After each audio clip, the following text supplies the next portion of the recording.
이렇게 저렴한 물체를 칼 858기로 추정하는 이유로 날개와 엔진 모양 등을 살펴봤는데 다음은 항로입니다. 1987년 당시 항로를 추적해봤더니 칼을 의심하기는 더욱 어려웠습니다. 안다만을 넘어 인도양 전체 그리고 1940년 이후 추락한 모든 항공기로 시공간을 확장해서 이 물체의 정체를 파악해봤습니다. 계속해서 윤태호 기자입니다. 취재진이 칼 858기 추정 동체를 촬영한 곳은 미얀마 안다만 해안에서 30km 정도 떨어진 곳입니다. 일반 선박이 100길로 3시간만 가면 도착할 수 있는 거리입니다. 당시 정부가 발표한 것처럼 인도양 한복판 망망대해가 아니었습니다.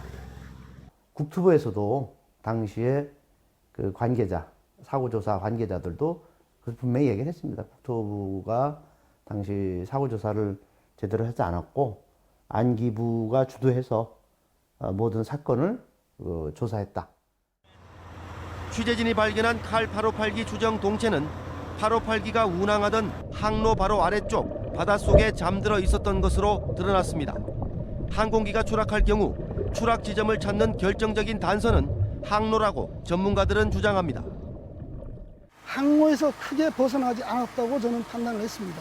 그렇기 때문에 항로에서 대략 남쪽 방향으로 5km에 근접한 지점을 수색하는 것이 가장 바람직하다고 판단해서 추천을 했고 오늘 좋은 결과를 얻은 것 같습니다. 미얀마 교통부도 칼 858기가 항로와 가까운 해역에 추락했을 것으로 추정했습니다. 실제로 이번에 858기 동체로 추정되는 잔해가 발견된 곳도 미얀마 교통부가 추락 지점으로 예상한 곳에서 수십 킬로미터 정도밖에 떨어져 있지 않았습니다. 그런데도 대한민국 정부의 수색팀은 안다만 해역을 놔두고 미얀마와 태국의 국경 산악지대를 수색했습니다.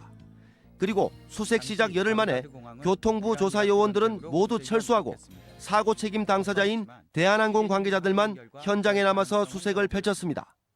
33년이 지난 지금까지도 단 한 명의 희생자도 가족 품에 돌아오지 못했고 동체 하나 제대로 건지지 못했습니다. 취재진은 다양한 가능성을 염두에 두고 1940년 3월 1일부터 2017년 1월 7일까지 항공사고 기록을 확인한 결과 인도양에서는 모두 21건의 항공기 추락이 있었습니다.